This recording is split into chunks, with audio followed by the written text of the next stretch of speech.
ঠিক আছে, নাও নামো করো, হাতে দেখো বন্ধুরা আরো একদম পড়তে চাইছে না, কিছুতেই পড়তে চাইছে না, কত জোর করে করে পড়ানো হচ্ছে। ব্যাগের চেনটা খুলো। ও কি পড়বে আর মুখ থেকে শুনে নাও, ও বলেছে কয় কাকা তোমার মাথা ছুটে পড়বো। তো বন্ধুরা দেখো এই ওকে চেনটা জোর খুলো, এই জবরদস্তি চেনটা। করে পড়ানো হচ্ছে। এরকম কার কার বাড়িতে এরকম দুষ্টু বাচ্চা আছে কমেন্টে গুড জানিও। গার্ল। আর এরকম দুষ্টু বাচ্চা তো একদমই পড়তে চাইছে না। তো অনেকের বাড়িতে কি এরকম পড়বে দুষ্টু আজকে বাচ্চা তুমি? আছে, কারণ অ আ বাচ্চারা টপ করে পড়তে চায় না। না এবিসিডি? ঠিক আছে, কাকা তোমার মাথা ছুটে পড়বে? আচ্ছা তাহলে বার করো, কাকা তোমার মাথায় ছুটে বার করো।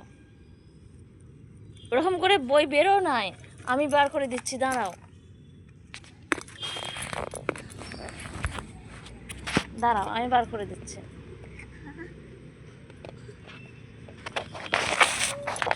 এই তো বেরিয়ে গেছে, কয় কাকা তোমার মাথায় ছুটি।